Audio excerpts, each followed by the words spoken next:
40 টাকা কেজি দরের আলু গড়াগড়ি খাচ্ছে ধূপগুড়ির রাস্তায়। আলুর দাম যেখানে আকাশ ছোঁয়া, সেখানে কৃষকরা ধূপগুড়িতে রাস্তায় আলু ফেলে দিয়ে বিক্ষোভ করছে।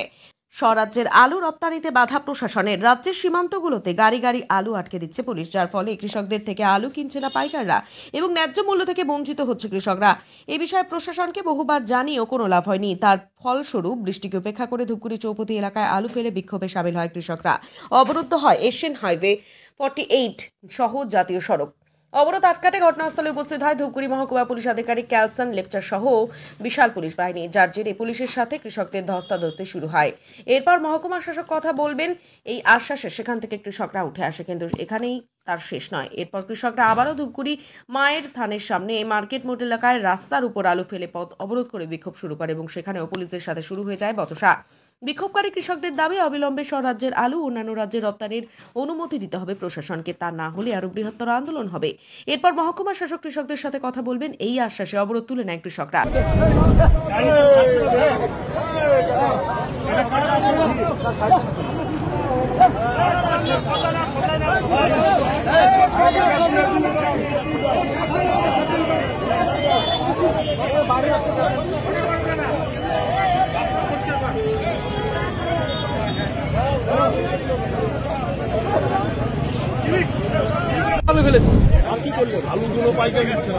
আমরা রাস্তায় আলু ফেলেছি এবং সব কৃষক বন্ধু একত্রিত হয়ে এই যে অন্য রাজ্যের যে আলু যেতে দিচ্ছে না তার প্রতিবাদে নেমেছে।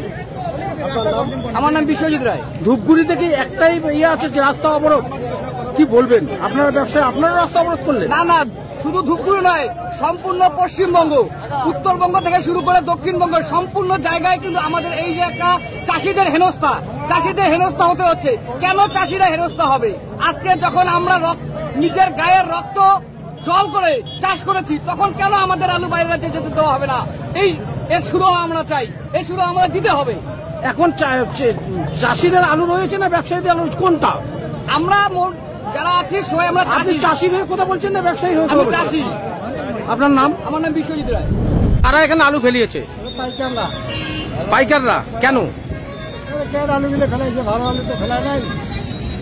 তোমরা কেনে প্রতিবাদ করেছে? আলুর দাম নাই নাকি? বাইরের রাজ্যে যাওয়ার দাসে না মুখ্যমন্ত্রী? কি করবেন? তোমার নাম?